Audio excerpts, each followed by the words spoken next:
Drifter. Welcome back to the third part of HTML, CSS and JavaScript series. So इस part के अंदर हमने advance concept को discuss करना है। एडवांस कॉन्सेप्ट HTML के, एडवांस कॉन्सेप्ट CSS के। सो एडवांस कॉन्सेप्ट जब हम HTML के बात करते हैं तो उनके अंदर हम किन चीज़ों की बात करेंगे, उनके अंदर हम देखेंगे कि हमारे पास जो है वो कुछ एडवांस टैग होते हैं जो HTML5 के अंदर आए थे।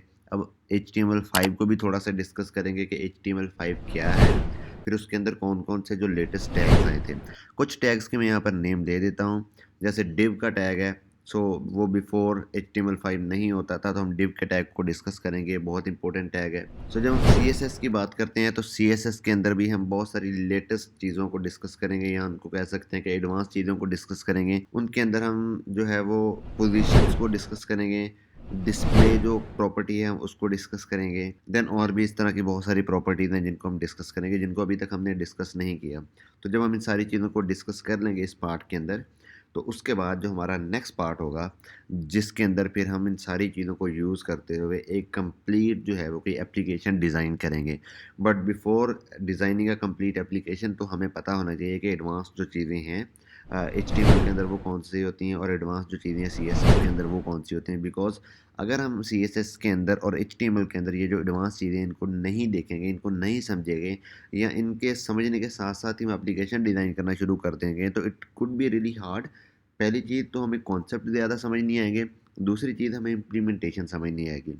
तो इसलिए मैंने ये 2 सेपरेट पार्ट बनाए हैं, ताकि पहले पार्ट के अंदर सिर्फ एडवांस कॉन्सेप्ट को आपको समझाऊँ, बताऊँ कि जो इसके HTML के जो एडवांस टैग्स होते हैं, जिनमें डिव का टैग है, स्पैन का टैग है, देन और बहुत सारे टैग्स हैं, वो किस लिए हम यूज़ करते हैं। देन उसके बाद जो हम डिस्कस करेंगे वो डिस्कस करेंगे CSS के अंदर जो तुम्हारी कुछ एडवांस प्रॉपर्टीज़ होती हैं। फिर कुछ ऐसी प्रॉपर्टीज़ हैं जो एडवांस तो नहीं होती, बट वो बहुत इंपॉर्टेंट है, जिसमें मैंने बताया डिस्प्ले है, पोजीशन है, तो वो किस तरह से काम करती हैं। जब हम इनको डिटेल के अंदर डिस्कस कर लेंगे, तो देन हमें इतना आइडिया हो जाएगा कि हमने ये चीज़ें कहाँ-कहाँ पर इम्प्लीमेंट करनी है। फिर जब मैं आपको कोई भी एक लेआउट दिखाऊँगा, तो मैं लेआउट को दिखाते ही आपको थोड़ा-सा कुछ जगहों पे मैं आपको बताऊँगा कि हम यहाँ पर कौन-कौन सी प्रॉपर्टी इम्प्लीमेंट करेंगे, और कुछ जगहों पे आपको वो लेआउट देखते ही खुद ही आइडिया हो जाएगा कि हम किस-किस तरह की कौन-कौन सी प्रॉपर्टीज़ इम्प्लीमेंट करेंगे। So let's start with HTML5। तो हम सबसे पहले HTML5 को डिस्कस करते हैं, वो क्या होती है। सो ब्राउज़र के अंदर जब आप आके सिंपल लिखें व्हाट इज़ HTML5, ठीक है? तो हमारे पास बहुत सारे लिंक ओपन हो जाते हैं HTML5 से रिलेटेड। इनमें से हम किसी भी एक यानी कि लिंक को ओपन करके हम HTML5 को समझ सकते हैं। So before opening any link here, तो मैं आपको एक चीज़ सिर्फ करेक्ट करना चाहूँगा कि मैंने कहा था div जो है वो HTML5 में आई थी। So here I am mistaken, div HTML5 के अंदर नहीं आई थी, ये बिफोर HTML5 का टैग है। बट HTML5 के अंदर कुछ बहुत इंपॉर्टेंट टैग्स आए थे जिनको भी हमने डिस्कस करना है। But still div is a very important tag. तो हमारे पास ये बहुत सारी लिंक है, मैं इनमें से कोई भी लिंक ओपन कर लेता हूँ। लेट्स से मैं ट्यूटोरियल पॉइंट का ये वाला लिंक ओपन कर लेता हूँ HTML5 का। सो ये HTML5 का जो है ना, मैंने ट्यूटोरियल पॉइंट का जो है ना वो लिंक ओपन कर लिया है। अब इसके अंदर हमारे पास सबसे पहले तो मैं बता दूँ कि मूव ऑन करने से पहले HTML5 जब आई, नॉर्मली अभी तक हमने HTML की जो फाइल बनाई है, यहाँ पर HTML से स्टार्ट करते हैं, HTML पर क्लोज करते हैं। लेकिन HTML5 के अंदर इस HTML के ऊपर एक और टैग आ जाता है, वो होता है डॉक टाइप HTML, जो कि HTML5 का टैग है। अब HTML5 क्या है? HTML5 असल में HTML का 5th और करंट वर्जन है। इससे पहले HTML का वर्जन 4 था, उससे पहले 3, उससे पहले 2। सो अभी जो करंट वर्जन चल रहा है, जो और लेटेस्ट वर्जन भी है, वो HTML5 ही है। ओके, सो HTML5, इवन यहाँ पर भी उसने ये लिखा हुआ कि HTML5 is the latest and most enhanced version of HTML। Technically HTML is not a programming language, ठीक है? वो हम पहले ही ये सारी चीज़ें देख चुके हैं, ठीक है? अच्छा, अच्छा, इधर तो उन्होंने HTML5 के अंदर टैग की लिस्ट इस तरह से नहीं दी हुई, तो मैं वापस आया हूँ। मैं इसको ओपन करता हूँ। यस, ये गीक्स फॉर वीक के अंदर ये वाला जो लिंक है ना, मैं इसको ओपन कर लेता हूँ। सो यहाँ पर हम आके देखेंगे कि HTML5 के अंदर कौन-कौन से जो एलिमेंट्स, ये देखें कुछ तो एलिमेंट इसके अंदर रिमूव हुए हैं, जिनमें acronym, applet, base font, big, centre, DIR, font, frame, ये इस तरह के बहुत सारे जो है ना वो पहले होते थे, अब वो नहीं एग्ज़िस्ट करते, ठीक है? बल्कि इनकी जगह पे उन्होंने बता दिया कि एक्रोनिम की जगह पे ABBR, एप्लेट की जगह पे ऑब्जेक्ट, बेस फ़ॉन्ट की जगह पे CSS, मतलब हम ये टैग यूज़ कर सकते हैं, एलिमेंट यूज़ कर सकते हैं। कुछ ऐसे हैं जिनके अगेंस्ट कोई भी नहीं है। अच्छा, DIR पहले होता था, अब UL है, जो हमने पढ़ भी लिया था कि हमारे पास जो है वो अनऑर्डर्ड लिस्ट होती है। पहले अनऑर्डर्ड लिस्ट नहीं बल्कि DIR होती थी। फ़ॉन्ट का टैग अब यूज़ नहीं होता, बल्कि इसकी बजाय हम CSS के अंदर जाके फ़ॉन्ट की स्टाइलिंग करते हैं। इस तरह से फ्रेम है, फ्रेम सेट है, नो फ्रेम है, इस इंडेक्स है। तो इस तरह की जो चीज़ें हैं ना, ये अब ऑलमोस्ट ख़त्म हो गई हैं और इनका कोई अल्टरनेट भी नहीं है। ठीक है। अच्छा, अब जो नए टैग इंट्रोड्यूस करवाए हैं उनमें से जो टैग हम यहाँ पर हमें नज़र आ रहे हैं उनमें आर्टिकल है, असाइड है, ठीक है, फिग कैप्शन है, फिगर है, हेडर है, फुटर है, मीन है, मार्क है, नैव है, सेक्शन डिटेल। अच्छा, ये जितने ये बहुत ज़्यादा यहाँ पर, ठीक है ना, कंपोनेंट्स हैं, सॉरी टैग्स हैं जो HTML5 के अंदर आए हैं। बल्कि तो हम इन सबको यूज़ ऑब्वियसली नहीं करेंगे। इनमें से कुछ जो बहुत इंपॉर्टेंट है वो मैं आपको बता देता हूँ, जो बहुत ज़्यादा यूज़ होते हैं। उनमें हेडर बहुत ज़्यादा यूज़ होता है, फुटर बहुत ज़्यादा यूज़ होता है, ये मेन यूज़ होता है, नैव यूज़ होता है, सेक्शन यूज़ होता है, ये बहुत ज़्यादा यूज़ होते हैं। देन हम अगर मैं थोड़ा-सा इसको स्क्रॉल डाउन कर लूँ तो SVG एक बहुत इंपॉर्टेंट जो है वो हमारे पास है, एक टैग है जो ये बहुत ज़्यादा यूज़ होता है SVGs के लिए। मतलब जो छोटे-छोटे आइकन्स होते हैं, बजाय उनकी इमेजेस PNG के फॉर्म के अंदर यूज़ की जाएँ, उसकी बजाय SVGs यूज़ की जाएँ, क्योंकि SVGs का जो रिज़ल्ट होता है वो मोर क्लियर होता है। और फिर ये अगर कोई चीज़ ज़ूम इन ज़ूम आउट होती है, मतलब रेज़ोल्यूशन कम ज़्यादा होती है, तो वो ख़राब भी नहीं होता। ऑडियो का टैग बहुत इंपॉर्टेंट है, वीडियो का टैग बहुत इंपॉर्टेंट है। तो ये बहुत इंपॉर्टेंट टैग्स हैं। इनमें से भी कुछ हम अभी कर लेंगे, कुछ ऐसे हैं जिनको हम जब अपनी एप्लीकेशन को करना स्टार्ट करेंगे, इम्प्लीमेंट करना स्टार्ट करेंगे, तो वहाँ पर हम इनको यूज़ करेंगे। ओके, सो ऑलमोस्ट अभी तक जितने भी ब्राउज़र हैं वो सारे के सारे HTML5 को सपोर्ट करते हैं। ठीक है, कोई भी ऐसा नहीं है जो HTML को सपोर्ट ना करता हो, चाहे वो क्रोम हो, एज हो, सफारी हो, मोज़िला हो। ठीक है, तो जितने भी ये सारे लेटेस्ट ब्राउज़र हैं, ये सारे के सारे जो हैं वो HTML5 को सपोर्ट करते हैं। फिर इसकी इंटीग्रेशन जो है वो CSS, जावास्क्रिप्ट के जितने भी लेटेस्ट वर्जन है सबके साथ बड़ी ईज़िली हो जाती है। ठीक है, तो ये HTML5 का एक छोटा-सा इंट्रोडक्शन था और इसके थोड़े से टैग्स थे। अब हम आते हैं कुछ जो टैग्स जिनकी मैं बात कर रहा था कि हमने जो सबसे पहले टैग डिस्कस करना है वो हमने करना है डिव का। ठीक है? तो यहाँ पर आप स्लाइड्स के ऊपर देख लें कि मैं आपको बता देता हूँ कि जिन-जिन टैग्स को हमने डिटेल के अंदर डिस्कस करना है। उनमें जो सबसे पहला टैग है जिसको हमने डिस्कस करना है वो करना है हमने डिव। दूसरे नंबर के ऊपर जिस टैग को हमने डिस्कस करना है वो है स्पैन। तीसरे नंबर के ऊपर जिस टैग को हम डिस्कस करेंगे वो हमारे पास होगा सेक्शन। तो फिर मैं आपको थोड़ा-सा डिफ़रेंस भी बताऊँगा कि डिव और सेक्शन के अंदर क्या डिफ़रेंस होता है। अच्छा, फिर हमने वीडियो का टैग भी करना है और उसके बाद जो हमने टैग करना है ऑडियो का। तो ये सारे जो टैग्स हैं ना इनको हम इम्प्लीमेंट करेंगे। और फॉर्म हमने कर लिया है। फॉर्म के अंदर हमारे पास एक टैग रह गया था जो कि सिलेक्ट का टैग था, तो उसको भी हम डिस्कस करेंगे। तो ये सारे टैग जो है ना इनको वन बाय वन हम इसी अपने सेक्शन के अंदर डिस्कस करेंगे। सो स्टार्ट करते हैं डिव से। ओके, तो डिव को समझने के लिए जो डिव का टैग है, सबसे पहले तो उस डिव के टैग को लिखा जाता है किस तरह से? उस डिव के टैग को लिखा जाता है कुछ इस तरह से। ठीक है, तो डिव के टैग को कुछ इस तरह से लिखा जाता है। ओके, अब डिव का टैग हमने बना लिया। अब असल में डिव किस तरह से वर्क करती है, ठीक है? तो हमें थोड़ा-सा पता होना चाहिए कि डिव एक्चुअली वर्क किस तरह से कर रही होती है हमारे पास। सो डिव क्या है? Div is a short form of division. अब कंसीडर करते हैं कि हमारे पास एक पूरी स्क्रीन है, एक पूरा ब्राउज़र का एक स्क्रीन है। इसके मल्टीपल सेक्शन हो सकते हैं, राइट? इसका एक टॉप बार हो सकता है, इसका एक साइड बार हो सकता है, फिर इस साइड बार के अंदर हमारे पास कुछ जो है ना, और फिर एक इसका मेन सेक्शन हो सकता है। उस मेन सेक्शन के अंदर हमारे पास इस तरह से लिस्ट ऑफ कार्ड हो सकते हैं। ठीक है? कोई 3, 4, 5, 6, मतलब 3 कुछ मल्टीपल कार्ड्स हो सकते हैं। उसके नीचे कोई हमारे पास एक हेडिंग हो सकती है टेक्स्ट की, उसके नीचे हमारे पास एक डिस्क्रिप्शन हो सकती है। सो ये हमारे पास क्या है, तो जब भी हमने कोई इस तरह का लेआउट बनाना होता है, ठीक है? तो अच्छा, एक और चीज़, अब मतलब अगर हमारे पास टॉप बार है तो टॉप बार के अंदर ये भी हो सकता है कि कुछ मेन्यूज़ हों, ठीक है? तो हमारे पास मेन्यूज़ होते हैं टॉप बार के अंदर। साइड बार के अंदर भी कुछ मेन्यूज़ हो सकते हैं, हमारे पास ये मेन्यूज़ होते हैं।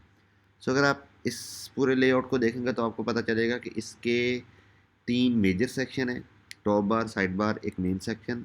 एंड देन जो हमारे पास मेन सेक्शन है उसके भी आगे 2 सेक्शन हैं। एक सेक्शन है इसमें जिसमें मल्टीपल जो है वो कार्ड्स हैं, ठीक है? और फिर नीचे एक और सेक्शन है जिसके अंदर टेक्स्ट है, उस टेक्स्ट का जो टॉप है वो हेडिंग है और उसके नीचे डिस्क्रिप्शन है। तो इसको हम किस तरह से अचीव करते हैं? तो हम क्या करेंगे, हम ये कहते हैं कि हमारा जो ये पूरे का पूरा सेक्शन है वो 4 पोर्शन के अंदर डिवाइडेड है, ठीक है? टॉप बार एक पोर्शन, ठीक है? इसको हम कह देते हैं कि हमारा एक सेक्शन है। और उसके बाद जो हमारे पास है साइड बार, वो एक अलग सेक्शन है। और फिर हमारे पास जो है वो जो मेन सेक्शन है वो हमारे पास एक अलग सेक्शन है, 3 सेक्शन हमारे पास हो गए। फिर उस सेक्शन के अंदर भी जो हमारे पास जो है वो कार्ड वाला सेक्शन है, वो एक सब सेक्शन है एस, यानी कि जो हमारे पास है वो सब सेक्शन है S3 का।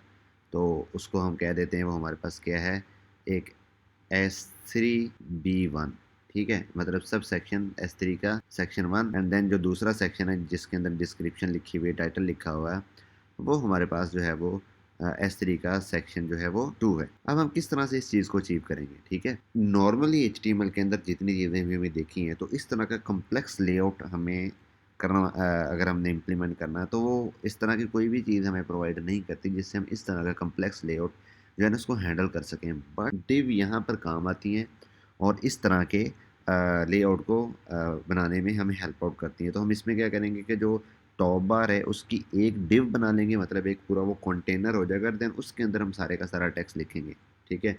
जो साइड बार है उसकी एक डिव बना लेंगे, यानी कि उसका एक डिव, हम इसको कंटेनर भी कह सकते हैं। तो ये एक कंटेनर हो जाएगा जिसके अंदर हम अपना जो है वो जितना भी कंटेंट है वो लिख लेंगे। देन हम एक डिव बनाएंगे जो हमारा मेन सेक्शन है उसके लिए, ठीक है। और फिर उस डिव के अंदर, क्योंकि हमारा जो मेन सेक्शन है उसके अंदर 2 सब सेक्शन है, तो वो मेन सेक्शन की एक डिव होगी। उस डिव के अंदर जो हमारे पास होगा वो एक डिव हो जाएगी जो टॉप बार के लिए, सॉरी, जो लिस्ट ऑफ कार्ड के लिए। और एक जो डिव हो जाएगी जो नीचे हम टाइटल लिख रहे हैं, और उस टाइटल के बाद हम लिख रहे हैं हमारे पास जो है वो डिस्क्रिप्शन, ठीक है। तो टोटल हमने कितनी, एक पेरेंट डिव, उस एक पेरेंट डिव, अच्छा फिर सॉरी, ये जितनी सारी डिव्स हैं इनको एक पेरेंट डिव के अंदर इनक्लोज कर देंगे। तो मतलब एक टॉप के ऊपर पेरेंट डिव, उसके अंदर 3 डिव, जो हमारी थर्ड डिव है उसके अंदर आगे फर्दर 2 डिव, ठीक है। तो इस तरह से हमारा सारे का सारा जो है वो लेआउट है वो मैनेज हो जाएगा। तो आपको पता चल गया कि div is act like a container, ठीक है। तो एक हमारी जो पूरी वेबसाइट होती है, जो हमारा पूरा लेआउट होता है, उसमें मल्टीपल सेक्शन होते हैं। हर सेक्शन का एक अपना कंटेनर होता है, और वो कंटेनर हम किस चीज़ से डिफाइन करते हैं, वो डिव के टैग से डिफाइन करते हैं, ठीक है। सो ये आपने थोड़ी विजुअलाइजेशन देख ली, आपको थोड़ा आइडिया हो गया कि डिव किस तरह से वर्क करती है, डिव किस तरह से बनाई जाती है, ठीक है। अब हम इसकी थोड़ी इंप्लीमेंट करते हैं। मैं सिमिलर इस तरह का लेआउट तो ऑब्वियसली नहीं बनाऊंगा, बट आपको एक थोड़ा सा मैं उसकी एक इस तरह का लेआउट भी ऑब्वियसली हम नेक्स्ट सेक्शन के अंदर बनाएंगे, बट यहाँ पर जो मैंने आपको बताना है सिर्फ डिव बना के, और मैं आपको दिखाऊंगा कि किस तरह से हमारे मल्टीपल सेक्शंस होते हैं। सो हम कोड के ऊपर आते हैं। सो ये जितना भी मेरा कोड है मैंने पहले का लिखा हुआ है, ठीक है। इसको मैं रिमूव कर रहा हूँ, ठीक है। और ऑब्वियसली आपने लिख लिया होगा you don't have to remove that this code. तो आप अपनी इसको अलग से फाइल के अंदर मेंटेन कर सकते हैं, इस कोड को एक नई फाइल बनाएं और उसके अंदर ऑब्वियसली आप ये सारा काम कर सकते हैं जो भी मैं करवाने लगा। तो मैं सारे कोड को जो मैंने पहले किया हुआ था इसको यहाँ से मैं रिमूव करता हूँ, ठीक है। HTML तक मैं सारी चीज़ें रिमूव करने लगा हूँ। मैं CSS की अपनी फाइल के अंदर भी जितनी चीज़ें रिमूव करने लगा हूँ। अच्छा, अब यहाँ पर मैंने कहा था कि जब भी हम ऑब्वियसली HTML5 बना रहे हैं, तो HTML फाइल के अंदर जो सबसे पहला टैग होता है वो होता है डॉक टाइप HTML का। इसको इस तरह से डॉक टाइप HTML लिखना है, ठीक है। इसने ऑटो कंप्लीट कर दिया है, तो मैं खुद से लिख लेता हूँ। मैं लिखता हूँ अंडरस्कोर, सॉरी, सबसे पहले साइन ऑफ एक्सक्लेमेशन। इसे कुछ लोग उल्टा आई भी बोलते हैं, ठीक है। उल्टा आई मतलब हमने आई को उल्टा कर दिया हुआ, बट इट्स नॉट उल्टा उल्टा आई, इट्स साइन ऑफ एक्सक्लेमेशन। अच्छा, उसके बाद हमने लिखना है डॉग टाइप, ठीक है, लाइक दिस, ठीक है। हमने लिख दिया डॉग टाइप, और उसके बाद शॉर्ट फॉर्म में लिखना HTML। अब ये हमारे पास HTML5 बन गई, ठीक है। इसका टैग इसी तरह से होता है और एक ही होता है, इसका कोई क्लोजिंग टैग नहीं, कोई कुछ नहीं। देन अगेन हम लिखेंगे HTML को क्लोज करेंगे। इसके बाद आपको पता है हमारे पास हेड का टैग आता है, ठीक है। इस तरह से हेड के अंदर हम टाइटल का टैग लिखते होते हैं, तो मैंने टाइटल का टैग लिख लिया। इसके अंदर मैंने अगेन लिख देता हूँ डिव इंट्रो, ठीक है। उसके बाद हमारे पास क्या आ जाएगा, बॉडी का टैग आ जाएगा, जो कि हमारे पास हेड के अंदर बाहर आके हम इसको बनाते हैं। और इसके अंदर फ़िलहाल मैं एक H1 बना देता हूँ, बल्कि मैं एक डिव ही बनाता हूँ। मैंने ये डिव बनाई, ठीक है। और अब मैं कर देता हूँ Ctrl+S। अभी हमें डिव में कुछ नज़र नहीं आएगा, तो अभी मैं क्या करता हूँ, मैं इसको सिर्फ रन कर लेता हूँ यहाँ से राइट क्लिक करके, ठीक है। और उसके बाद क्या है, ओपन विद लाइव सर्वर। मैंने इसको ओपन किया, ये देखे डिव इंट्रो टाइटल में शो होगा, लेकिन यहाँ पर कुछ नज़र नहीं आ रहा। अब हम थोड़ी डिव की स्टाइलिंग करते हैं। मैं यहाँ पर क्या करता हूँ, लिखता हूँ स्टाइल। अब स्टाइल के अंदर मेन लाइन स्टाइलिंग फ़िलहाल कर रहा हूँ, बाद में इसको हम जो है वो एक्सटर्नल स्टाइलिंग, इसकी क्लासेस भी बना लेंगे। तो यहाँ पर मैं कहता हूँ विड्थ, अब डिव है ठीक है। एक हमने कंटेनर बनाया है, तो कंटेनर की हाइट और विड्थ जो है उसको भी देना ज़रूरी होता है, ताकि आप बता सको कि कंटेनर की विड्थ कितनी होनी चाहिए, कंटेनर की हाइट कितनी होनी चाहिए। सो यहाँ पर मैं विड्थ दे देता हूँ फॉर एग्जांपल 300 px, और फिर हाइट भी दे देता हूँ 200, बल्कि इसको भी 300 px कर देता हूँ। ठीक है। अब मैं अब यहाँ यहाँ पर आऊँगा, अभी भी आपको डिव नज़र नहीं आ रही। अब मैं इसको क्या कर देता हूँ, बैकग्राउंड कलर दे देता हूँ। मैं कहता हूँ बैकग्राउंड, और अच्छा, मैंने बताया था ना बैकग्राउंड कलर में हम सिर्फ कलर दे सकते हैं, जबकि बैकग्राउंड में हम कुछ भी दे सकते हैं, कलर, इमेज, वट। तो अभी मैं सिर्फ बैकग्राउंड के अंदर जो दे रहा हूँ वो कलर दे रहा हूँ, तो मैं इसको कर देता हूँ इस तरह से ब्लैक। सो ये देखें, ये मेरे पास डिव शो होगी ब्लैक कलर की 300 बाई 300। मैं आपको यहाँ से दिखा भी सकता हूँ इंस्पेक्ट एलिमेंट करके, ठीक है, राइट क्लिक करके भी कर सकते हैं, और मैंने आपको शॉर्ट की भी बताई थी, आप वो भी यूज़ कर सकते हो। सो ये देखें, ये मेरे पास डिव है। अगर आप डिव की यहाँ पर डायमेंशन देखें तो क्या आ रही है, 300 बाई 300। आपने यहाँ पर नोटिस करना, यहाँ पर नज़र आ रही होंगी इस जगह के ऊपर, ये देखें 300 बाई 300। मैं एक और डिव बनाता हूँ, ठीक है। मैं यहाँ पर आता हूँ, इसको फ़िलहाल मैं क्लोज़ कर देता हूँ, और इसको मैं थोड़ा जूम इन कर लेता, ताकि आपको थोड़ा सा मोर विजिबल नज़र आए। इसको मैं थोड़ा सा इस तरह से कर लेता हूँ, ठीक है। मैं एक और डिव बनाता हूँ, अगेन इसको मैं कर लेता हूँ कॉपी पेस्ट। कॉपी पेस्ट कैसे किया है, अगर आपको नहीं पता या आपने पहले मेरे लेक्चर्स नहीं देखे तो आप वो देख भी सकते हो, उसमें मैंने बताया हुआ, लेकिन यहाँ पर मैं फिर दोबारा बता देता हूँ कि किसी भी लाइन के अंदर बिल्कुल सामने आगे control C and then control V करेंगे तो वो लाइन कॉपी और पेस्ट हो जाती है। अब यहाँ पर ब्लैक की बजाय मैं कर देता हूँ ग्रीन, ठीक है। ये देखें, मेरे पास ग्रीन कलर की डिव भी आ गई। ओके, अच्छा, अब क्योंकि यहाँ पर हमने डिव यूज़ की है ना, और अब यहाँ पर आपको मार्जिन और पैडिंग बड़े अच्छे से समझ आएगी, जो कि पहले मैं आपको शायद उतने अच्छे से आपको ना समझा सका। एक और डिव बना लेते हैं, और इसको मैं कह देता हूँ रेड। एक और डिव बना लेता हूँ, उसको मैं कह देता हूँ ब्लू। ठीक है। सो ये मैंने सारी अपनी डिव्स बना ली। अब मैं इसकी क्या करता हूँ, इसकी ना जो मैं विड्थ है वो कर देता हूँ 100%, ठीक है। अब 100% का मतलब है 100% विड्थ। मैंने आपको परसेंटेज का बताया था कि जब हम परसेंटेज में देते हैं तो इसका मतलब ये होता है कि इस व्यू पोर्ट की जितनी विड्थ है, मतलब इसकी जितनी विड्थ है, व्यू पोर्ट क्या है, ये पूरी स्क्रीन, इस पूरी स्क्रीन का जितनी टोटल विड्थ है उसका 100% ले लो, ठीक है। तो अभी 100% का मतलब ये फुल विड्थ हो जाएगी, और उसके बाद में इसकी हाइट कर देता हूँ 200, ठीक है। मैं यहाँ पर, अच्छा, अब एक और मैं आपको शॉर्ट की बताता हूँ, जो कि बहुत जो है ना वो मज़े की शॉर्ट की है। अच्छा, अभी मैं क्या करूँगा, अगर मैं 300 को यहाँ से 100% करना है, फिर मैंने यहाँ से 100% करना है, फिर मैंने यहाँ से 100% करना है, तो मुझे बार बार आना पड़ेगा। लेकिन अगर मैं ये चाहता हूँ कि मैं ये सारा ही काम एक ही सिंगल जो है ना वो दफ़ा करूँ, तो आप इसके मल्टीपल कर्सर बना सकते हैं।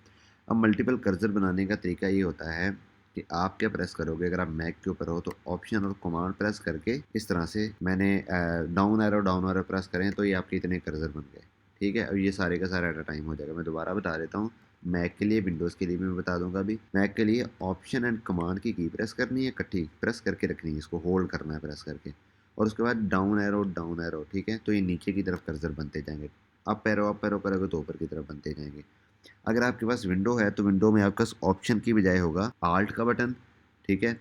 आप आल्ट और कंट्रोल को इकट्ठा प्रेस करके डाउन एरो प्रेस करेंगे तो ये आपका हो जाएगा, ठीक है। अच्छा, अब मैं इसको कर लेता हूँ दोबारा, ऑप्शन कमांड डाउन एरो, और उसके बाद ये मैंने क्या किया, मैं इस सारे को ख़त्म करता हूँ, यहाँ पर करता हूँ 100%। देखा आपने कितना मैंने इजीली सारी चीज़ों को क्या कर लिया है, अपनी जितनी भी चीज़ें इनको मैंने इनकी चेंज कर ली एट अ टाइम। मैंने 3 कर्सर यानी कि यूज़ किए। अब यहाँ पर भी 200 करना है तो ऑब्वियसली ऑप्शन कमांड, और अगर आप विंडो के ऊपर हैं तो आल्ट और कंट्रोल डाउन एरो, यहाँ पर आके इसको क्या, सॉरी, ये सिर्फ ये 2 करना है तो 2 कर दिया।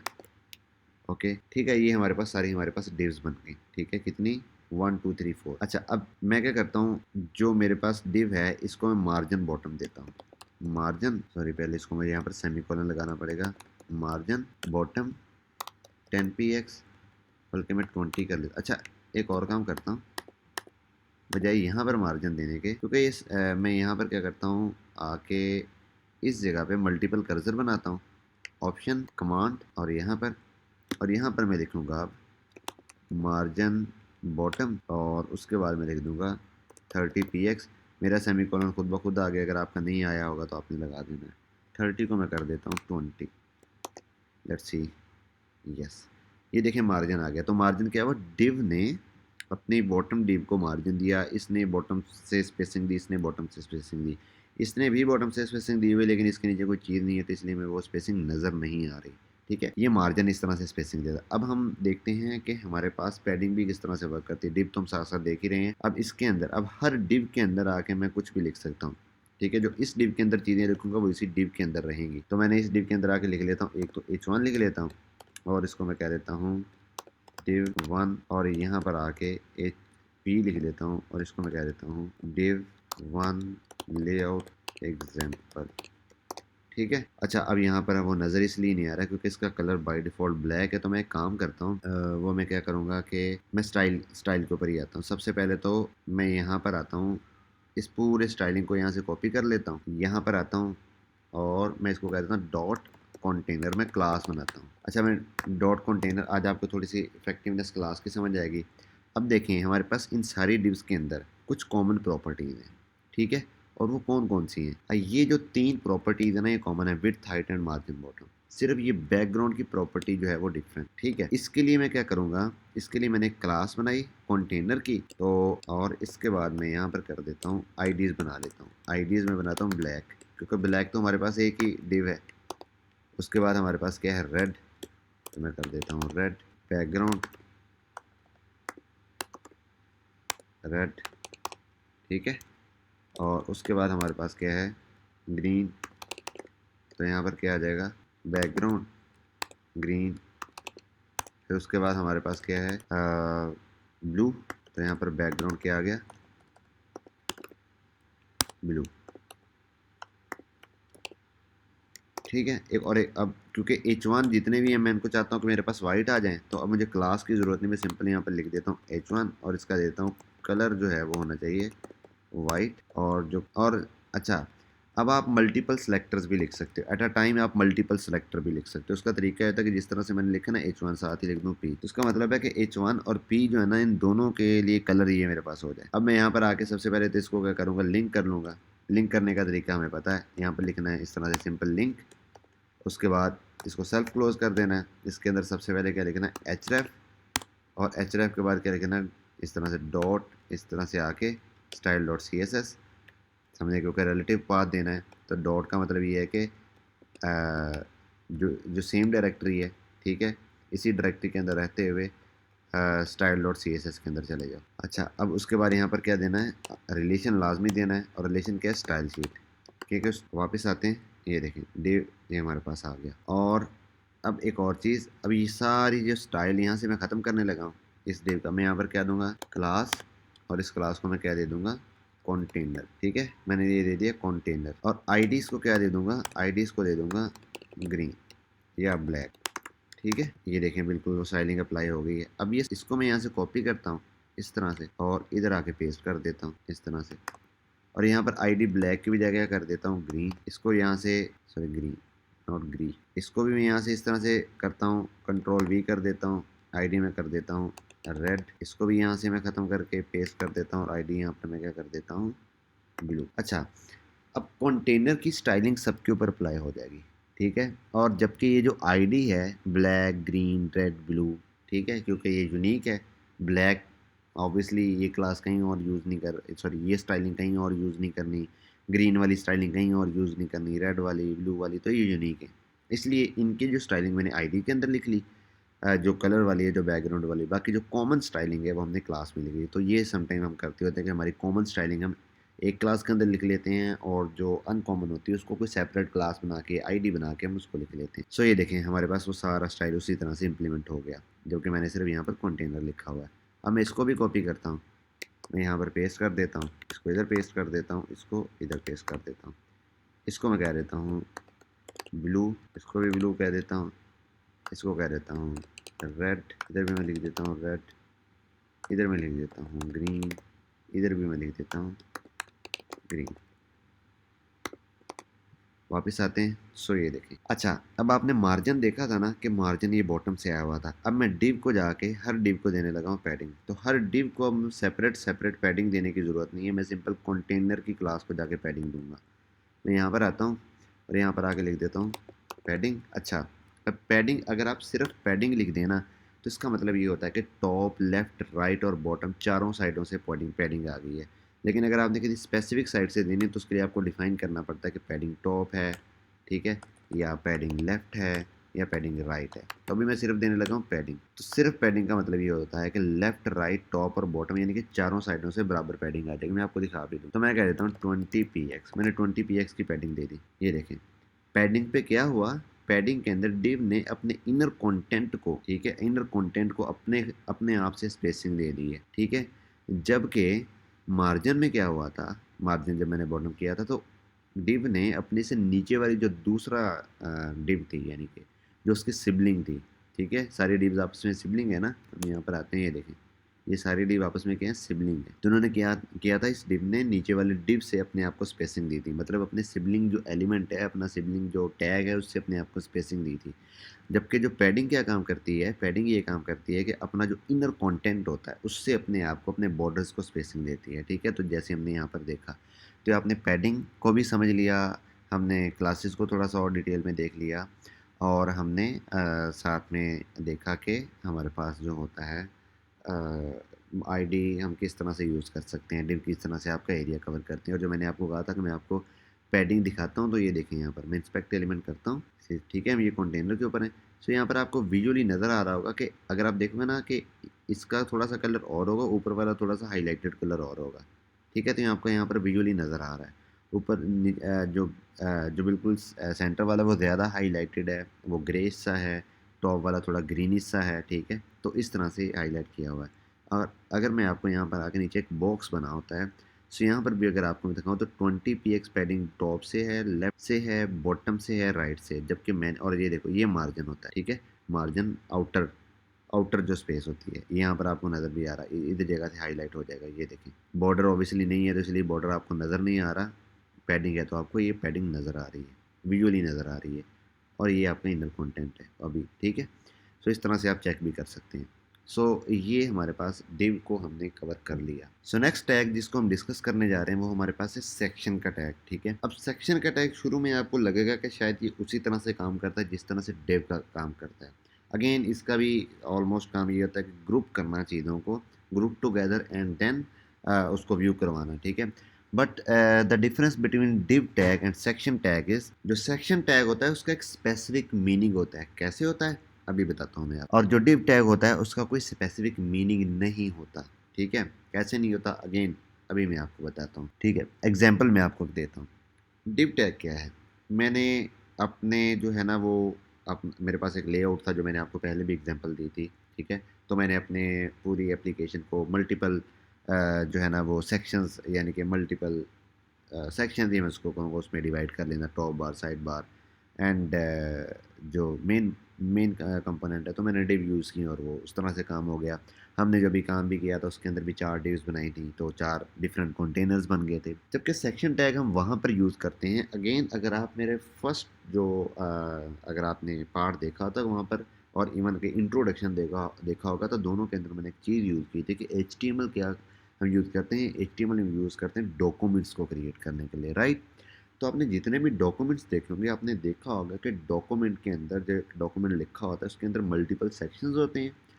हर सेक्शन का एक स्पेसिफिक मीनिंग होता है, एक पूरा थीम होता है, ठीक है। जैसे कि आपने इंग्लिश की कोई बुक ली, इंग्लिश की बुक के अंदर आपके पास चैप्टर था, और उस चैप्टर 1 के अंदर पहली जो एक सेक्शन था ना वो इंट्रोडक्शन का था। टॉप पे लिखा होगा इंट्रोडक्शन, उसके नीचे कुछ पैराग्राफ लिखे होंगे, उसके अंदर और भी कोई बुलेट्स और कोई भी चीज़ें हो सकती हैं, कोई सब हेडिंग्स हो सकती हैं, बट वो सारी की सारी चीज़ें रिलेट कर रही होती हैं इंट्रोडक्शन से। दूसरी चीज़ अगर उसके अंदर आ जाती है फॉर एग्जांपल के ऑब्जेक्टिव, ठीक है, दूसरी अगर दूसरा सेक्शन है ऑब्जेक्टिव, तो उस ऑब्जेक्टिव के अंदर उस चैप्टर को पढ़ने का जो भी ऑब्जेक्टिव है वो पूरे का पूरा डिफाइन हुआ हुआ होगा, ठीक है। उसके अंदर भी कोई हेडिंग होगी, कोई पैराग्राफ होगा, कोई बुलेटेड लिस्ट हो सकती है, बट अगेन वो पूरे का पूरा सेक्शन है वो उसका सिंगल थीम है ऑब्जेक्टिव को डिफाइन करना।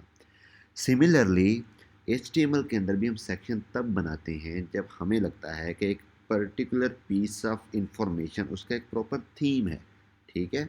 एग्जांपल हम अगर उसकी लें तो एग्जांपल के तौर के ऊपर हम ये कह सकते हैं कि अगर कोई ब्लॉग साइट है और वहाँ पर किसी बंदे ने ब्लॉग लिखा हुआ, उस ब्लॉग के मल्टीपल सेक्शंस हो सकते हैं, ठीक है। हम ये कहते हैं कि वो जो ब्लॉग है वो रिलेटेड टू है, वो ब्लॉग है रिलेटेड टू ब्लॉकचेन, ठीक है। अब उसके अंदर मल्टीपल सेक्शन हो सकते हैं। सबसे पहला सेक्शन तो हो सकता है कि ब्लॉकचेन का इंट्रोडक्शन, तो उसमें जितनी भी चीज़ें होंगी वो इंट्रोडक्शन से रिलेटेड होंगी। अब उस ब्लॉग के अंदर मल्टीपल टैग्स यूज़ होंगे, paragraph, P tag, H tag, UL के टैग, और भी बहुत सारे टैग यूज़ हो सकते हैं, कुछ इमेजेस भी यूज़ हो सकते हैं, ठीक है। वो सारे के सारे इंक्लूड होंगे एक सेक्शन के अंदर। वो पूरे का पूरा सेक्शन के एक सिंगल थीम है। वो सिंगल थीम क्या है कि वो आप उसका एक प्रॉपर मीनिंग है, और उस प्रॉपर मीनिंग क्या है, इंट्रोडक्शन, कि ब्लॉकचेन का इंट्रोडक्शन। सेकंड सेक्शन हो सकता है कि ब्लॉकचेन की कुछ इम्प्लीमेंटेशन, यानी कि कुछ यूज़ केसेस हों, तो वो सारे का सारा उसके अंदर भी अगर मल्टीपल टैग्स हो सकते हैं, बुलेटेड लिस्ट हो सकती हैं, पैराग्राफ्स हो सकते हैं, हेडिंग्स हो सकती हैं, वो सारी की सारी जो होंगी वो कंबाइन इनक्लोज्ड होगी एक आपके सेक्शन के टैग के अंदर, ठीक है। बंद होंगी एक सेक्शन के टैग के अंदर, रैप होगी एक सेक्शन के टैग के अंदर। तो वो जो सेक्शन का टैग है उसका अगेन एक पूरा मीनिंग है। वो मीनिंग क्या है, वो मीनिंग है इम्प्लीमेंटेशन ऑफ ब्लॉकचेन। जबकि डिव के केस के अंदर ऐसा नहीं होता। डिव का कोई पर्टिकुलर पर्पस नहीं होता, कोई पर्टिकुलर मीनिंग नहीं होता, ठीक है। आप जस्ट अपनी according to the need of a layout आप डिव किसी भी जगह किसी भी तरह से यूज़ कर सकते हैं। हो सकता है कि आपने एक डिव लिखी हो, उसके अंदर जो पहली चीज़ हो वो कोई कार्ड हो, किसी प्रोडक्ट को दिखा रही हो, और देन अगली जो साथ ही जो उसके अंदर आ रहे हैं कुछ बटन्स आ रहे हैं, वो बटन किसी भी चीज़ से रिलेटेड हो सकते हैं। देन उसके अंदर नेक्स्ट कोई भी जो एलिमेंट हो सकता है वो किसी और चीज़ से रिलेटेड हो सकता है। तो मल्टीपल चीज़ें आपने ग्रुप टुगेदर कर दी एक डिव के साथ, ठीक है। सो ये डिफरेंस होता है आपका डिव के अंदर और सेक्शन के अंदर। अच्छा, अब सेक्शन के टैग को भी अगेन इम्प्लीमेंट करने का ऑलमोस्ट सिमिलर तरीका है जिस तरह से हम डिव को करते हैं। सो यहाँ पर आके उसको ऑब्वियसली मैं आपको इम्प्लीमेंट तो नहीं करके दिखाऊंगा। मैं सिंपल ये लिख देता हूँ, यहाँ पर सेक्शन जस्ट लिख देता हूँ लाइक दिस, इस तरह से। ये मैंने सेक्शन लिखी जा रहा हूँ, बल्कि मैं लास्ट डिव ही रहने देता हूँ। तो हम यहाँ पर आते हैं। अगर आप विजुअली देखेंगे ना, तो ये 1, 2, 3 ये सेक्शन है, और ये मेरे पास क्या है, ये मेरे पास डिव है। अगर आप विजुअली देखेंगे तो विजुअली इनके अंदर कोई भी ऐसा डिफरेंस आपको नज़र नहीं आ रहा होगा। ये मेरे पास क्या है, सेक्शन का टैग है, ये वाला हाईलाइट जो भी हो रहा, ठीक है। और ये उसके नीचे क्या है, उसके नीचे डिव का टैग है। आपको किसी के अंदर भी कुछ भी डिफरेंस नज़र नहीं आ रहा। ये डिव है, इवन ये देखें, ये भी इसका डिस्प्ले जो है वो ब्लॉक है। डिस्प्ले को भी हमने डिस्कस करना है, but don't bother about that, बस अभी ये देख लें। जबकि कंटेनर है, सॉरी सेक्शन है, सेक्शन भी एक ब्लॉक है, डिस्प्ले ब्लॉक है, तो कुछ भी डिफरेंस नहीं है। तो विजुअली ऑब्वियसली कोई डिफरेंस नहीं होता, बट इसका जो डिफरेंस होता है वो इसकी थीमिंग से रिलेटेड होता है। There is a term called SEO, search engine optimisation. तो सेक्शन का टैग पर्टिकुलरली यूज़ किया जाता है एसईओ को इम्प्रूव करने के लिए, ठीक है। इसके अंदर डिफरेंट इसके एट्रीब्यूट्स होते हैं, एरिया, लेबल्ड और इस तरह के करके, तो वो प्रॉपरली जो होता है वो अब वहाँ पर यूज़ करते हैं जहाँ जहाँ पर एसईओ इम्प्रूव करने की ज़रूरत होती है। अब एसईओ क्या होती है, कैसे होती है, वो ऑब्वियसली हम इसको डिटेल में डिस्कस नहीं करेंगे। बस इतना बस याद रख लें कि सर्च इंजन ऑप्टिमाइजेशन, ताकि जब गूगल के ऊपर आके कोई आपकी वेबसाइट को सर्च कर रहा हो तो आपकी वेबसाइट उन गूगल के वो जो भी उधर लिख रहा है उसके अकॉर्डिंगली उसको नज़र आना शुरू हो जाए। That is called SEO. ये बड़ी एक शॉर्ट सी और बड़ी ही प्रिसाइज सी एक डेफिनेशन है एसईओ की, ठीक है। तो ऑब्वियसली हम उसको डिटेल में डिस्कस नहीं कर रहे। तो वापस आते हैं सेक्शन और डिव के अंदर। तो हमने देखा सेक्शन और डिव के अंदर कोई इतना खास विजुअली डिफरेंस नहीं है। तीसरा जो टैग हमने जिसको डिस्कस करना है वो हमारे पास है स्पैन का टैग। अब स्पैन के टैग को भी डिस्कस कर लेते हैं, स्पैन का टैग किस तरह से काम करता है। तो जो स्पैन का टैग हमारे पास होता है वो किस लिए यूज़ होता है, मैं यहाँ पर ये सारी चीज़ों को क्या कर देता। अच्छा, अब एक और चीज़ होती है, उसे कहते हैं कमेंट करना। अब मैंने यहाँ पर जो भी चीज़ लिखी ना, मुझे बस याद आ गया जब मैं यहाँ पर कर रहा था, तो इसलिए कि आपको कमेंट भी तो बताना है, कमेंट कैसे होते हैं। कमेंट क्या चीज़ होती है, किसी भी जगह के ऊपर, किसी भी प्रोग्रामिंग लैंग्वेज के अंदर या मार्कअप लैंग्वेज के अंदर जब आप काम कर रहे होते हैं, तो वहाँ पर कमेंट का सेक्शन ये होता है कि अपने कोड को एक्सप्लेन करना। और वो जो कमेंटेड चीज़ होती है वो आपको विजुअली या लॉजिकली किसी भी जगह पे डिस्प्ले नहीं होती, एग्जीक्यूट नहीं होती, ठीक है। तो ये कमेंट होता है। अब जैसे कि मैंने अगर इस सेक्शन को डिफाइन करना है, ठीक है, मैं इसको कहना कि मेरे पास फर्स्ट सेक्शन है, और मैं चाहता हूँ कि वो जो मैं फर्स्ट सेक्शन इस तरह से लिखूँ। अभी मैं लिखूँगा ना, फर्स्ट सेक्शन स्टार्ट, और यहाँ पर ये ख़त्म हो रहा है, फर्स्ट सेक्शन एंड। मैं चाहता हूँ कि ये फर्स्ट सेक्शन स्टार्ट और फर्स्ट सेक्शन जो एंड है अभी यहाँ पर आऊँगा ना, ये देखें मुझे नज़र आ रहा है first section start, first section and. मैं चाहता हूँ कि ये मुझे नज़र ना आए, इसको मुझे करना पड़ेगा कमेंट। और कमेंट करने का तरीका क्या होता है? कमेंट करने का तरीका ये होता है कि यहाँ पर आके आपने इस तरह से एंगुलर ब्रैकेट लगानी है, ठीक है। उसके बाद आपने लिखना है ये साइन ऑफ एक्सक्लेमेशन, इस तरह से डबल डॉट प्रेस करेंगे तो ये ऑटो कंप्लीट हो जाएगा। ये आपका एक बन गया कमेंट, ठीक है। अच्छा, अब दूसरा तरीका क्या होता है कमेंट करने का? वीएस कोड के अंदर, अच्छा सॉरी, पहले तो मैं आपको सिर्फ, हो सकता है कि आप कोई और आईडी यूज़ कर रहे हो तो इस वजह से मैं आपको करके दिखा देता हूँ। Sign of exclamation dot dot, यहाँ पर तो ऑटो कंप्लीट कर देता है, लेकिन उसके बाद आपने फिर उसके बाद डॉट डॉट और फिर ये एंगुलर ब्रैकेट जो है वो इसको इस तरह से क्लोज करना है। और दरमियान में आप कुछ भी लिख सकते हैं, जैसे मैंने यहाँ पर फर्स्ट सेक्शन को यहाँ से कॉपी कर लेता हूँ, यहाँ पर पेस्ट कर देता हूँ। अब देखिए इसका कलर भी चेंज हो गया, इसका कलर ग्रीन है। ये देखिए यहाँ पर मुझे बिल्कुल नज़र नहीं आ रहा, ये लिखा हुआ है लेकिन ये डॉम का पार्ट नहीं है। अगर डॉम का पार्ट होता तो हाईलाइट होता, ठीक है। अब यहाँ पर आते हैं, अब इसकी एक शॉर्ट की भी होती है कमेंट आउट करने की। शॉर्ट की क्या होती है? किसी भी लाइन के ऊपर आके आपने कमांड की प्रेस करनी है, या अगर आप उसके ऊपर हैं विंडो के ऊपर तो आल्ट की प्रेस करनी है, सॉरी कंट्रोल की, और उसके बाद आपने प्रेस करना है फॉरवर्ड स्लैश जिसके ऊपर क्वेश्चन मार्क भी बना हुआ होता है, यानी कि जो ग्रेटर देन के साइन के बिल्कुल साथ होते हैं, फॉरवर्ड स्लैश कहते हैं, इस तरह से, ठीक है। सो ये हमारे पास इस तरह से ऑटोमेटिकली बन जाता है। अच्छा, अब इसके अंदर हम कुछ भी लिख सकते हैं। दूसरी तरीक, अगर आपने किसी भी लिखी हुई लाइन को कमेंट आउट करना हो, जैसे मैंने इसको कमेंट आउट करना है, तो यहाँ पर भी इस लाइन के ऊपर जस्ट इस तरह से आऊँगा और यहाँ पर आके कमांड की प्रेस करके फॉरवर्ड जो स्लैश है, जिस तरह से नॉर्मल करते हैं उसी को मैं बस प्रेस करूँगा तो मेरे पास ये कमेंट हो गया कोड। अगर अब मैं यहाँ पर आता हूँ तो ये देखें मेरे पास वो नज़र नहीं आ रहा, ठीक है। तो इसी तरह से हम अपने किसी भी, मतलब अगर मैंने सारे कोड को कमेंट आउट करना है तो इसको पूरे के पूरे को इस तरह से सिलेक्ट करूँगा, कमांड प्रेस करूँगा, फॉरवर्ड स्लैश प्रेस करूँगा तो ये कमेंट आउट हो जाएगा। अच्छा, ये कमेंट आउट वाला किस वजह से नहीं हो रहा अभी? क्योंकि मेरे पास ये ऑलरेडी कमेंटेड चीज़ पड़ी हुई है। अब मैं यहाँ पर आके इस पूरे को सिलेक्ट करूँगा, ये देखिए ये पूरा का पूरा कोड जिसको मैंने सेलेक्ट किया था कमेंट आउट हो गया, और ये देखें यहाँ पर आपको नज़र भी नहीं आ रहा क्योंकि ये कमेंट आउट हुआ हुआ है। अब इसको तो मैं ख़त्म कर देता हूँ। अभी हमने टैग पढ़ना था स्पैन का। स्पैन का टैग किस लिए यूज़ करते हैं अभी बताता हूँ। अभी यहाँ पर आते हैं, मैं एक पैराग्राफ का टैग बनाता हूँ, या मैं हेडिंग बना देता हूँ H1, और H1 के अंदर मैं लिख देता हूँ code rift brings you an HTML advance concept tutorial, ठीक है। अब मैं क्या करता हूँ, इस H1 को अभी हम इस तरह से स्टाइलिंग दी हुई थी, मैं स्टाइलिंग इसकी ख़त्म करके कलर कर देता हूँ ग्रीन। ओके, सॉरी, ये मैंने इसको सेव नहीं किया था। जब यहाँ पर इस तरह से डॉट का साइन बना हुआ नज़र आ रहा हो ना, यहाँ पर ये देखें डॉट का साइन बना हुआ है, तो इसका मतलब वो सेव नहीं है। यहाँ पर भी आपको इस तरह से 1 या 2 नज़र आ रहा होगा, मतलब इतनी चेंजेस हैं जो सेव नहीं है। कंट्रोल एस करूँगा, अब ये सेव हो गया। अब यहाँ पर आऊँगा, ये देखें। अब मैं ये चाहता हूँ कि इस हेडिंग के अंदर ये जो कोड रिफ्ट है इसका कलर हो जाए ग्रीन। तो उसके लिए मुझे क्या करना पड़ेगा, स्पैन का टैग हम इस केस के अंदर यूज़ करते हैं, तो यहाँ पर मैं यूज़ करूँगा इस तरह से स्पैन का tag, like this, sorry not span, span, it's called span. Span का मतलब होता है कि किसी भी एक मेन जो भी आपका एलिमेंट है उसका एक छोटा सा स्पैन, छोटा सा पार्ट, तो ये इस HTML का एक छोटा सा पार्ट होता है, ठीक है, ये बस। अब स्पैन की अपनी जो होती है ना, कोई भी जिसको कहते हैं ना एक्चुअल एग्जिस्टेंस जो अपनी होती है वो नहीं होती, बल्कि इसका जो भी पेरेंट होता है ये असल में डॉम के अंदर उसी की असल में जो है ना वो एग्जिस्टेंस या नोड का पार्ट कंसीडर होता है। तो ये सेपरेटली जो है ना वो नहीं होता। अगर मैं इसको इसके बाहर लिख दूंगा तो ये बॉडी का पार्ट, बॉडी का एक सेक्शन, एक पोर्शन कंसीडर होना शुरू हो जाएगा। अच्छा, यहाँ पर मैंने ये लिखा कोड ड्रिफ्ट, और यहाँ पर आकर मैं लिख देता हूँ स्पैन, और मैं लिख देता हूँ कलर ब्लू, राइट। सो ये देखें कलर मेरे पास क्या हो गया, ब्लू हो गया। अब थोड़ी सी स्पेस हमें देनी चाहिए थी जो कि नहीं है, ठीक है। Code drift brings an HTML advance concept tutorial. अब अगर मैं ये चाहता हूँ कि मैं HTML का कोई और कलर दे दूँ तो उसके लिए अगेन एक और मुझे स्पैन यूज़ करना पड़ेगा, तो HTML का और कलर हो जाएगा। लेकिन आपको स्पैन की समझ आ गई कि स्पैन किस तरह से वर्किंग करता है। सो ये हमारे पास हो गया स्पैन का टैग, ठीक है। अभी तक हमने डिव का टैग देख लिया, हमने सेक्शन का टैग देख लिया,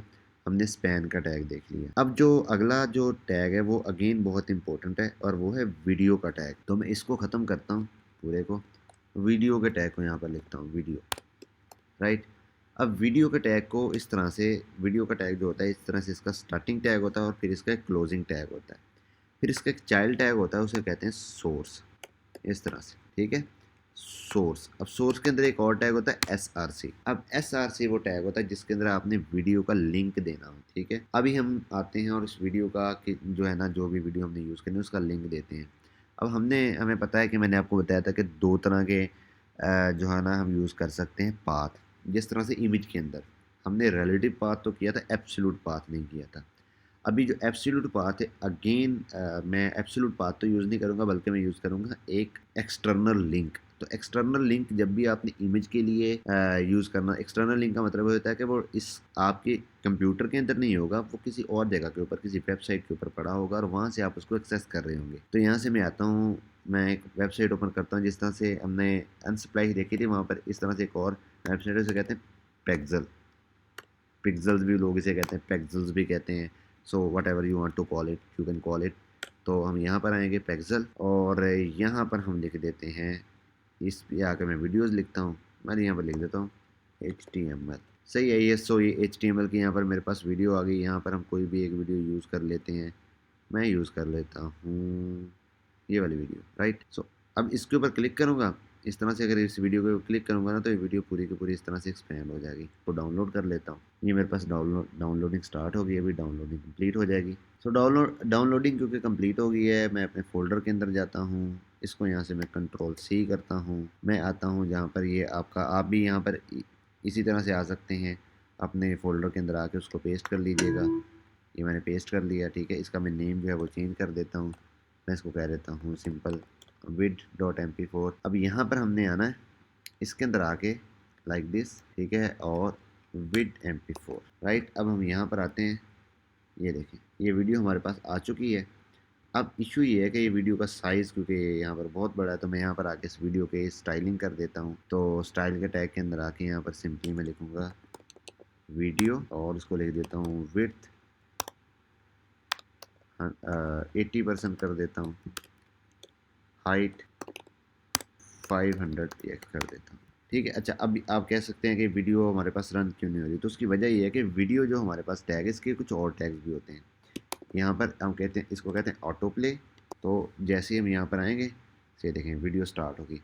बट आपका एक क्वेश्चन हो सकता है कि जिस तरह से यहाँ पर जो वीडियो का टैग था उसके ऊपर ये कंट्रोल्स थे, तो हमारे पास कंट्रोल्स क्यों नहीं आ रहे। तो उसका तरीकाकार ये होता है कि उसके लिए हमने करना होता है, यहाँ पर आगे सिंपली मैंने लिखना है कंट्रोल्स। तो अब यहाँ पर मेरे पास ये देखें कंट्रोल्स भी आ गए, ठीक है। सो ये मेरे पास इस तरह से कंट्रोल्स भी आ गए। मैं इसको इस तरह से कर सकता हूँ, वॉल्यूम अप डाउन कर सकता हूँ, डाउनलोड कर सकता हूँ, प्लेबैक, पिक्चर इन पिक्चर, जो अक्सर ये this is called picture in picture, कि अब ये यहाँ से रन होती रहेगी, आप जो मर्ज़ी करते रहें, मैं इधर चला जाऊँ, ठीक है। सो ये चीज़ें इस तरह से चलती रहेंगी। सो ये हमने वीडियो का टैग भी डिस्कस कर लिया। वीडियो के टैग की भी आप स्टाइलिंग कर सकते हैं, बॉर्डर दे सकते हैं, जितना हम नॉर्मल करते हैं। अच्छा, अभी एक और चीज़ आ रही थी, वीडियो को जो हमने दिया था ना, तो वीडियो सॉरी नॉट हियर। अब देखें ये इतनी वीडियो इस तरह से आ रही है, लेकिन यहाँ पर जो अगर आप देखेंगे तो वीडियो इतनी सी असल में है, और ये सारा जो एरिया है ना, ये ब्लैंक नज़र आ रहा है, ठीक है। मैं चाहता हूँ कि मेरे पास इस तरह से वो फिट हो, वीडियो के अंदर फिट हो मेरे पास। तो उसके लिए मुझे क्या करना पड़ेगा, वीडियो के अंदर जाके, बल्कि मैं यहाँ से आपको दिखाता हूँ, इंस्पेक्ट एलिमेंट करता हूँ। अब तो ऑब्वियसली ये इस तरह से हो जाएगा। मैं इसको नीचे इस तरह से ले जाता हूँ ताकि इसको मैं ख़त्म कर देता हूँ। तो ये वीडियो का टैग है, मैं इसको यहाँ पर इसको मुझे करना है इसको ऑब्जेक्ट फिट कवर। अब ऑब्जेक्ट फिट कवर की अब जो ऑब्जेक्ट फिट है, इसका क्या मतलब होता है। इसका मतलब ये होता है कि जब मैंने वीडियो को विड्थ और हाइट दी, अभी मैं इसको ख़त्म करता हूँ, जैसे इसको अनचेक कर दूंगा तो ख़त्म हो जाएगी। जैसे ही मैंने इसको हाइट और विड्थ दी, इसने 80, अगर यहाँ पर दिखाऊँ तो इसने 80% जो लार्ज और 500px जो है वो वर्टिकली, इसका जो है ना एक उसने कंटेनर बना दिया। अब उस कंटेनर के अंदर जब हमने अपनी वीडियो को रखा, तो वीडियो की जो आस्पेक्ट रेशो थी, मतलब उसका जो, जैसे हमने हम कहते हैं ना 16:9 वीडियोस की इस तरह से रेशो की बात करते हैं, तो उसका मतलब, तो उसके हिसाब से इसने अपने आप को एडजस्ट कर लिया। लेकिन मैं जब यहाँ पर मैं कहता हूँ कि ये जो ऑब्जेक्ट है ना, ये कंटेनर के साइज़ में फिट हो जाए, तो उसके लिए मुझे आके लिखना पड़ेगा ऑब्जेक्ट फिट कवर। सही है, ऑब्जेक्ट फिट और उसकी प्रॉपर्टी कवर।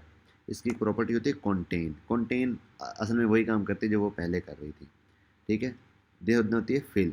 फिल में असल में ये इस तरह से श्रिंक हो जाती है, ठीक है। वो एक्सपेंड नहीं होती, वो बस उस तरह एडजस्ट होती है, बट वो श्रिंक हो जाती है। तो इसलिए हम यूज़ करते हैं कवर, ताकि हमारी जो वीडियो है वो श्रिंक भी ना हो।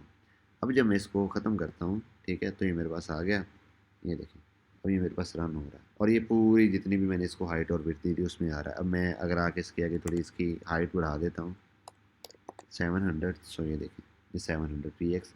अब ये मेरे पास ज़्यादा बेहतर तरीके से नज़र आ रहा है। मैं इसको क्या करता हूँ, बॉर्डर दे देता हूँ, बॉर्डर रेडियस। मैं बॉर्डर रेडियस कह देता हूँ, बॉर्डर रेडियस कह देता हूँ 20 px। ये देखें ठीक है। तो ये हमने वीडियो का टैग को भी डिस्कस कर लिया। इस तरह से आपका वीडियो का टैग होता है।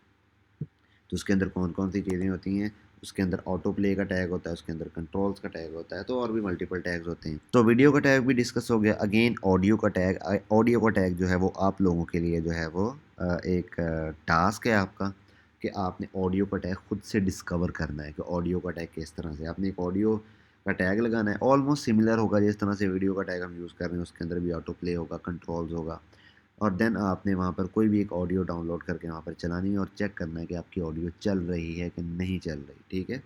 सो ये आप लोगों के लिए टास्क है एक छोटा सा। उस टास्क को पहले कंप्लीट करें। कमेंट सेक्शन के अंदर जहाँ पर भी आपने कंप्लीट किया हो, जो भी आपने कंप्लीट किया हो, आप मुझे उसका एक कोड जो है, कोड स्निपेट जो है, उसको कोड को कॉपी करके कमेंट सेक्शन के अंदर दें या उस कोड का स्क्रीनशॉट लेके मुझे कमेंट सेक्शन के अंदर वहाँ पर लगा के दिखाएं। तो मैं वहाँ पर रेट करूँगा कि किसने कितना अच्छा जो है वो अपना कोड लिखा है ऑडियो का। ओके। सो ये आप लोगों के लिए टास्क है। तो ऑलमोस्ट हमने कुछ काफ़ी इंपॉर्टेंट जो टैग्स जो थे वो HTML के वो डिस्कस कर लिए हैं। अब जो हमने नेक्स्ट चीज़ डिस्कस करनी है वो डिस्कस करनी है CSS के जो टैग सॉरी CSS के जो इम्पोर्टेंट प्रॉपर्टीज़ हैं, जो थोड़ी एडवांस प्रॉपर्टीज़ हैं, जिनको हमने बहुत ज़्यादा यूज़ करना है उनके बारे में। और फिर एक और चीज़ जो हमने डिस्कस करनी है उसको बताने से पहले अगेन मैं यही कहना चाहूँगा कि हमारे इस चैनल को सब्सक्राइब करें। अभी तक आपने जितना भी पार्ट देखा है, अगर उससे आपको लगता है कि आपकी नॉलेज में हमने कुछ इजाफ़ा किया है, आपको कुछ चीज़ें हमने सिखाई हैं, तो आप हमारे इस चैनल को सब्सक्राइब करें। This is a reward from your side to us. और हमारी तरफ से हम हमेशा अपनी एफ़र्ट्स को ज़्यादा से ज़्यादा पुट करते रहेंगे ताकि आप इसको ज़्यादा से ज़्यादा अच्छी से अच्छी चीज़ें हम सिखा सकें। बट आपकी तरफ से हमें क्या चाहिए? Just a subscribe and a like button. Click on a like button. ठीक है। सो ये दोनों चीज़ें हमारे रिवॉर्ड हो जाएंगी। एंड आई होप जब तक मैंने ये कहा है आपने अभी तक ये चैनल सब्सक्राइब भी कर लिया होगा, इस वीडियो को लाइक भी कर लिएगा, because you are a very very very open hearted people. तो आप हमेशा हमें सपोर्ट करते रहेंगे and I know you already subscribed it. Thank you so much for that. Okay, so move on करते हैं।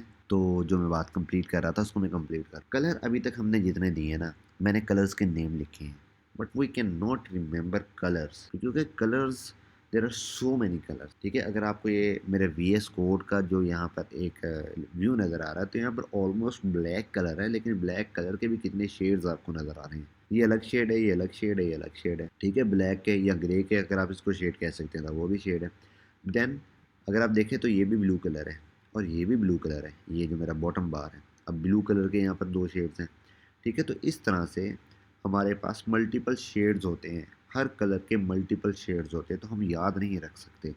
तो कलर को, कलर्स के नेम के अलावा हम कितने तरीक़ों से कलर को डिफ़ाइन कर सकते हैं अपनी CSS के अंदर, सो हम ये भी डिस्कस करते हैं। ठीक है। So let's move on to the that part कि हम CSS को डिस्कस करें।